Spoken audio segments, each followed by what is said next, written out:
Any Ram బంజారాలో 9 days చేసుకునే festival Teej festival. Teej festival చెయ్యాలి అనుకున్నప్పుడు శీతల పండగ చేస్తారు. శీతల పండగ అంటే ఊరిని రక్షించి 7 అమ్మవార్లు ఉంటారనమాట. గుగ్గిళ్ళు సమర్పించి అమ్మవారికి అమ్మ మేము తీజ్ ఫెస్టివల్ చేస్తున్నామని దండం పెట్టుకుంటారు. ముందు రోజు వెళ్ళి జొన్నలు తీసుకొని వచ్చి అవి నానబెట్టి నెక్స్ట్ డే నానబెట్టిన జొన్నల్ని చిన్న గప్పులో ఎర్రమట్టి వేసి ఎరువు వేసి అందులో ఆ జొన్నల్ని చల్లుతారు. అది 9 డేస్ లోపల మంచిగా మొలకొచ్చేస్తుంది అనమాట. ఇది పెళ్ళికాని అమ్మాయిలే చేస్తారు. ఎందుకంటే మంచి హస్బెండ్ రావాలని కోరుకొని 9 రోజులు నోము నోముకుంటారు. ఇక్కడ బొరోడి జబ్కారి అని అంటారు. అంటే లేడీస్ వచ్చి ముళ్ళకి ఆ గుగ్గిళ్ళని గుచ్చుతుంటే బాయ్స్ వెనకాల నుంచి కొడతారనమాట, మీరు గుచ్చొద్దు అని చెప్పి. 8th డేనేమో ఎవరైతే పెళ్లి కావాలనుకుంటారో ఆ అమ్మాయిలేమో ఉపవాసం ఉంటారు ఆ డే మొత్తం. ఎవరైతే వరుసకు ఉంటారు కదా అబ్బాయిలు, వాళ్ళు వచ్చి ఆ గంపని తీసుకొని వచ్చి వాళ్ళ ఇంట్లో దాబెట్టుకుంటారు. నెక్స్ట్ డే అమ్మాయిలు ఏం చేస్తారంటే 7th డే దాబెడతారు. 8th డే అమ్మాయిలు ఉపవాసం ఉంటారనమాట. వెళ్ళి ఎవరింట్లో దాబెట్టినారో వాళ్ళ ఇంట్లో వెళ్ళి అడుగుతారు గంప ఇచ్చేయండి అని.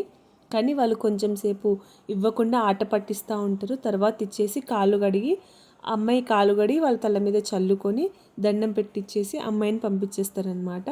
అక్కడికి వెళ్ళి ఎక్కడైతే మనం 9 రోజులు తీజ్ ఫెస్టివల్ చేస్తున్నామో గంపలన్నీ అక్కడ పెట్టినామో అక్కడికి వెళ్ళి తీసుకొని వెళ్ళి ఎక్కడైతే 9 డేస్ ఫెస్టివల్ చేసినామో తీజ్ పెట్టినామో అక్కడ వెళ్ళి ఆ గంప పెట్టేస్తారనమాట.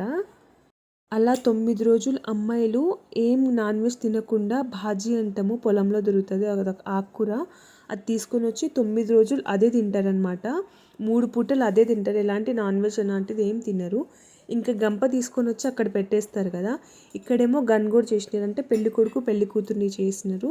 వాళ్ళకి నైవేద్యంగా లప్టీ చేసి పెడతారనమాట. బియ్యం పిండిని పట్టించి బెల్లం వేసి చేస్తారు. తర్వాత మేము ఇంటికి వచ్చేస్తాము. ఇంకా ఎర్లీ మార్నింగ్ అంటే 9th డే రోజు తీజ్ ఫెస్టివల్ చేస్తారనమాట. ఫైనల్గా అందరు అక్కడ తీజ్ దగ్గరికి వెళ్ళి ఎవరి గంపలు వాళ్ళు తెచ్చుకుంటారు.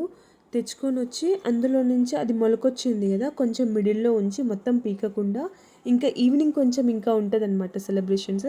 సైడ్కి అంతా కొంచెం తీసుకొని వచ్చి ఇక్కడంతా పగడీ కట్టించుకుంటున్నారు. పగడి అంటే తలపాగా కట్టుకుంటారు కదా, మా దాంట్లో అందరు కట్టుకుంటారు. అయితే పగడి కట్టించుకొని ఆ పగడిలో ఎవరైతే పర్సన్స్ ఉంటారో లేడీస్ వెళ్ళి ఆ పగడిలో అందరు గుచ్చుతారనమాట. ఇంకా ఈవినింగ్ సెలబ్రేషన్స్ ఉంది, ఇంకా నెక్స్ట్ వీడియోలో చెప్తాను.